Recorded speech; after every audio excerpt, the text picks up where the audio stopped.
Tidak seperti biasa nafsu makan Lintang kali ini meskipun lauknya terbilang sangat enak. Pikirannya melayang jauh ke ladang Pak Nahum.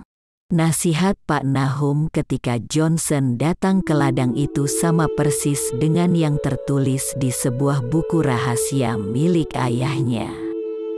Kita harus waspada meskipun kita tak memiliki musuh. Lintang membungkus buku bersampul kuning itu dan menyembunyikannya di dalam tasnya.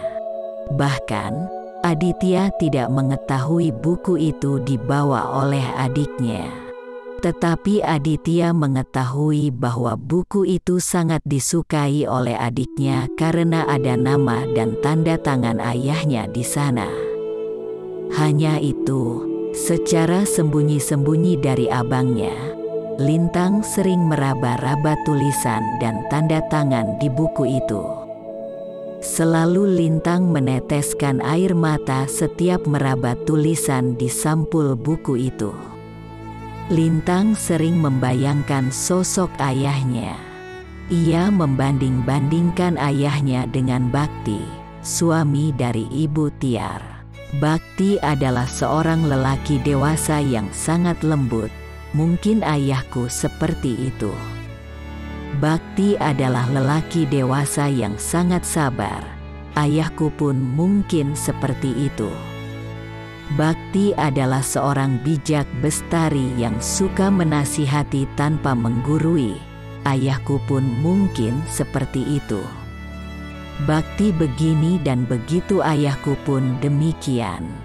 Tiba-tiba Lintang merasakan sebuah rangkulan di pundaknya. Lintang bersandar di bahu Johnson lalu tertidur seolah itu adalah rangkulan seorang ayah yang ia dambakan.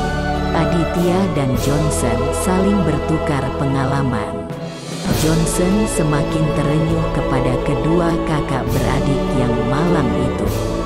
Johnson bertekad dalam hati untuk menjaga kedua anak itu. Johnson mengelus-elus kepala Lintang yang bersandar di bahunya. Setiba di Medan, mereka bertiga mencari alamat Mbah Karyo. Becak dayung yang mereka tumpangi terseok-seok di jalan berlumpur. Johnson menawarkan diri untuk mengayuh becak tersebut karena pemilik becak sudah tua. Mungkin lebih uzur dibanding ayah Johnson. Nah, kita sudah sampai. Ini alamat yang kalian tuju bukan? Kata pemilik becak yang telah duduk di bangku penumpang sembari memangku Lintang. Betul, ini rumahnya Pak, sahut Aditya bergegas turun dari becak. Mata Lintang mencari-cari sosok anak perempuan bertahi lalat seperti dia. Aditya berlari menuju pintu rumah. Mbah Karyo, teriaknya. Seorang gadis cantik muncul di mulut pintu. Aditya heran karena tak mengenali wanita belia itu. Mbah Karyo, adakah? Gadis itu menggeleng namun seketika memanggil ibunya di dalam rumah. Tak berselang lama, seorang wanita setengah bayam muncul di pintu lalu disusul oleh seorang lelaki dewasa. Oh, Mbah Karyo yang dulu tinggal di sini. Mereka sudah pindah sebelum rumah ini kami beli dari pemiliknya, ujar lelaki yang mengaku telah membeli rumah tersebut. Bapak tahu kemana Mbah Karyo pindah? Tanya Johnson penuh harapan. Gelengan kepala pemilik rumah itu seketika menghancurkan harapan Lintang untuk bertemu dengan saudari kembarnya. Aditya pun lesu. Bahkan teh dan roti yang disuguhkan gadis cantik itu tak ia sentuh. Johnson tetap mengobrol dengan pemilik rumah, barangkali ada informasi kecil yang ia dapat untuk memulai pencarian Mbah Karyo. Lintang duduk sendirian di teras samping sembari memandangi sawah di sebelah rumah itu. Gadis di rumah itu melihat bahu Lintang yang berguncang. Gadis itu mendekati Lintang dan menyentuh pundaknya dengan lembut. Nanti Tapi kita cari tahu, barangkali ada tetangga yang mengenali mbahmu. Sekarang saja kita tanyain, Kak pinta Lintang memelas. Gadis itu mengangguk luluh melihat wajah Lintang yang berurai air mata. Gadis bernama Nurdiah mengajak Johnson, Aditya dan Lintang untuk mencari informasi dari tetangga. Matahari masih terik walau mulai condong ke barat. 3 rumah tetangga yang berjauhan sudah mereka datangi. Bahkan ke-4, ke-5 hingga ke-9 semua hasilnya nihil.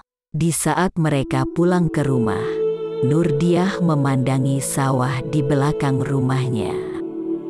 Di tengah sawah ada sebuah gubuk yang dihuni oleh sebuah keluarga. Kita ke sana sekarang, kata Nur setengah berteriak dan mempercepat langkahnya.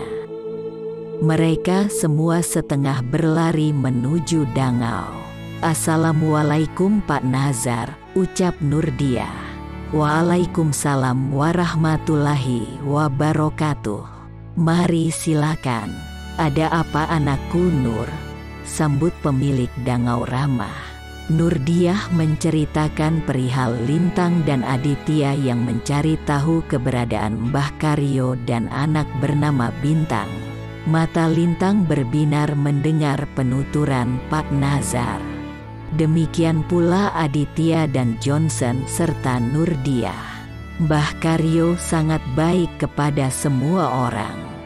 Bintang sering disuruh mengantar lauk kepada kami, kata Pak Nazar. Pak Nazar juga melihat tanda seperti yang di tangan saya ini, Pak, tanya Lintang.